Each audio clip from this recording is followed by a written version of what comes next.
Hello दोस्तों, अगर आप पुणे में या कहीं पर भी प्रॉपर्टी खरीदना चाहते हो तो ये वीडियो जरूर देखिए अंत तक, क्योंकि इस वीडियो में मैं आपको 10 ऐसी चीजें बताऊंगा जो अगर आप प्रॉपर्टी खरीदने से पहले देखेंगे तो आपका नुकसान नहीं होगा। तो दोस्तों, मेरा नाम है हुसैन तैयब, मेरे फर्म का नाम है 53 एकर्स। मैं एक प्रॉपर्टी कंसल्टेंट हूँ पुणे में और मैं क्लियर टाइटल, कमर्शियल और रेसिडेंशियल प्रॉपर्टीज में डील करता हूँ। तो दोस्तों, सबसे पहली चीज जो इंपॉर्टेंट है प्रॉपर्टी खरीदने में है वह इस प्रॉपर्टी का लोकेशन। आप सबसे पहले डिसाइड करिए कि आपको कौन सी लोकेशन में प्रॉपर्टी खरीदनी है। क्या आपको स्कूल के पास चाहिए, या आपको मार्केट नजदीक चाहिए, या तो फिर जो वर्क प्लेस है जहां पर आप जॉब करते हो उसके नजदीक में आपको प्रॉपर्टी चाहिए। तो प्रॉपर्टी का लोकेशन आपको सबसे पहले डिसाइड करना है, क्योंकि क्या होता है कि आप अलग अलग लोकेशन में प्रॉपर्टीज देखेंगे तो आप कंफ्यूज हो जाएंगे कि यहाँ से स्कूल नजदीक है, यहाँ से हॉस्पिटल नजदीक है, यहाँ से वर्क प्लेस नजदीक है, तो कौन सी लोकेशन में लूँ। तो वहां पर आपका कंफ्यूजन बहुत ज्यादा बढ़ जाएगा। तो सबसे पहले आप डिसाइड करिए कि कौन सा लोकेशन प्रॉपर्टी के लिए सुटेबल है आपके लिए।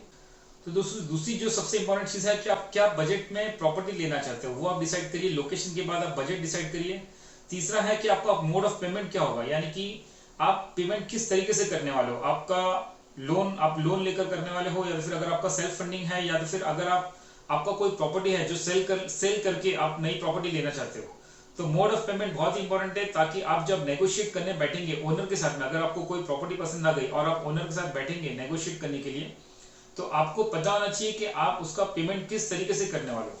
चौथी चीज जो आपको ध्यान देनी दोस्तों, ये है कि क्या अब उस प्रॉपर्टी को मैनेज कर सकते हो। कभी कभी क्या होता है कि लोग सस्ती प्रॉपर्टी देखकर बहुत ही दूर की लोकेशन में प्रॉपर्टी खरीद लेते हैं और फिर वो सोचता है कि अभी मुझे उस प्रॉपर्टी को यूज करना है, लेकिन फिर उसको मैनेज करना प्रॉपर्टी को बहुत ही मुश्किल हो जाता है। नॉर्मली ये कमर्शियल प्रॉपर्टीज में होता है कि आपने कोई शॉप ले ली, बहुत ही दूर है, और आपने सोचा होगा कि जब एप्रिसिएशन होगा तब बेच देंगे, और फिर आपने सोचा कि नहीं, अभी आपको खुद को इस प्रॉपर्टी को यूज करना है, लेकिन उसका लोकेशन इतना दूर है कि आप उसको यूज ही नहीं कर पा रहे हो, यानी कि वो प्रॉपर्टी पड़ी हुई है उस जगह में और आप उसका यूज नहीं कर पा रहे हो।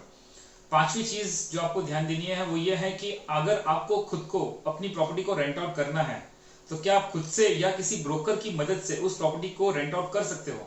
कभी कभी क्या होता है, बहुत सारी कंपनीज होती है जो रेंटल स्कीम देती है और वो बोलती है कि अगर आप प्रॉपर्टी लेते हो तो हम आपका प्रॉपर्टी रेंट पे चढ़ा देंगे, लेकिन फ्यूचर में अगर वो जो आपका टेनेंट है अगर उसने उस प्रॉपर्टी को खाली कर दिया तो आप खुद से या किसी और ब्रोकर की मदद से आप उस प्रॉपर्टी को रेंट आउट कर पाएंगे। वरना क्या होगा कि आपकी प्रॉपर्टी पड़ी हुई है और आपका उसका इनकम नहीं आ रहा है, तो आपका आरओआई आपका बंद हो जाएगा। आपने जो सोचा होगा कि आपको उसके ऊपर रिटर्न ऑफ इन्वेस्टमेंट आएगा वो आपको नहीं मिलेगा। छठी चीज मैं आपको बताऊंगा कि अगर आपको उस प्रॉपर्टी को सेल आउट करना है तो क्या आप खुद से उस प्रॉपर्टी को सेल कर सकते हो या फिर किसी और ब्रोकर की मदद से उस प्रॉपर्टी को सेल कर सकते हो। कभी कभी क्या होता है कि प्रॉपर्टी का लोकेशन ऐसा होता है, या तो फिर आप किसी और सिटी में हैं और आप किसी और सिटी में इन्वेस्टमेंट करते हो, लेकिन फिर जब आपको पैसों की जरूरत होती है तो आप उसको सेल ही नहीं कर पाते, वो आपका एक डेट इन्वेस्टमेंट बन के रह जाता है। सातवीं चीज जो आपको ध्यान देनी है दोस्तों वो ये है कि आप हमेशा कोई भी प्रॉपर्टी लीजिए तो उसका वैल्यूएशन जरूर निकालिए। आप चेक करिए कि उस लोकेशन में क्या प्राइस चल रहा है। अगर मान लो कि थोड़े वक्त पहले उस प्रॉपर्टी में अगर सिमिलर कोई प्रॉपर्टी सेल हुई है तो क्या प्राइस में सेल हुई है। तो मार्केट रिसर्च हमेशा करना चाहिए, ताकि आप अगर प्रॉपर्टी खरीद रहे हो तो आप महंगे में कोई प्रॉपर्टी ना खरीद ले, या तो फिर अगर आप सेल कर रहे हो तो आप कम प्राइस में वो आपकी प्रॉपर्टी सेल ना कर दे, उसको आप ध्यान रखिए। तो हमेशा कोई भी प्रॉपर्टी बाय या सेल करने के टाइम पर उसका वैल्यूएशन जरूर निकालिए।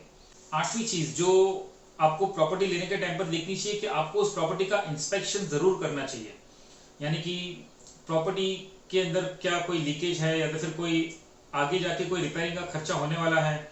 तो उन सब चीजों का हमेशा आप पहले किसी एक्सपर्ट के थ्रू से आप इंस्पेक्शन करवा लीजिए प्रॉपर्टी का, ताकि आप ओनर के साथ, अगर आपको प्रॉपर्टी बहुत ज्यादा पसंद है तो आप ओनर के साथ नेगोशिएट कर सकते हो कि देखिए सर, आपकी प्रॉपर्टी में ये सारे खर्चे हैं तो आप मुझे उतना डिस्काउंट करवा दीजिए, या तो फिर आप मुझे ये सारी चीजें रिपेयर करने के बाद आप मुझे दीजिए। तो उससे क्या होगा कि आपका प्रॉपर्टी लेने के बाद आपके बहुत सारे पैसे आपके बच जाएंगे। नौवीं चीज जो सबसे ज्यादा इंपॉर्टेंट वो ये है कि पेपर्स का हमेशा ध्यान रखिए। आप कोई भी प्रॉपर्टी लीजिए, सबसे पहले आप उसके पेपर्स किसी भी एक्सपर्ट से, एडवोकेट से या तो फिर किसी भी एक्सपर्ट से हमेशा चेक कर लीजिए। उसके पेपर्स में कोई लिटिगेशन तो नहीं है, कोई प्रॉब्लम तो नहीं है, उसके सारे पेपर्स में से कोई पेपर्स मिसिंग तो नहीं है। तो वो सारे पेपर्स का चेक करना बहुत ही जरूरी है अगर आप कोई प्रॉपर्टी ले रहे हो। और 10वीं चीज का आपको ये ध्यान रखना है कि कोई भी प्रॉपर्टी लेने के बाद आपके उसके एक्स्ट्रा चार्जेस क्या है, जैसे कि सोसाइटी चार्जेस होते हैं, ट्रांसफर चार्जेस होते हैं, क्लब मेंबरशिप चार्जेस होते हैं, रजिस्ट्रेशन चार्जेस कितना हो जाएगा और कहाँ कहाँ पर आप आपके पैसे बचा सकते हो। यानी कि कभी कभी क्या होता है कि किसी प्रॉपर्टी का एज थोड़ा पुराना होता है तो उसमें आपको डेप्रिसिएशन के अंदर आपको बेनिफिट मिल सकता है। कभी कभी गवर्नमेंट की स्कीम्स होती है कि अगर आप प्रॉपर्टी आपके वाइफ के नाम पर लेते हो या फिर किसी फीमेल मेंबर के नाम पर लेते हो तो आपको उसमें थोड़ा रजिस्ट्रेशन के अमाउंट में आपको कम डिस्काउंट मिल जाता है। तो दोस्तों ये 10 चीजें थी कि जो आपको ध्यान रखनी चाहिए जब अगर आप प्रॉपर्टी खरीद रहे हो कहीं पर भी। अगर आपको कोई और क्वेरी है तो आप मुझे इस कमेंट बॉक्स में लिख के बताइए। अगर आपका कोई क्वेश्चन है तो आप मुझे पूछ सकते हैं, या तो फिर अगर आप कहीं पर भी पुणे में प्रॉपर्टी खरीदना चाहते हो तो आप मुझे कांटेक्ट कर सकते हैं। मेरा नाम है हुसैन तैयब, मेरे फर्म का नाम है 53 एकर्स और मेरा कांटेक्ट नंबर है 8888537777। Thank you.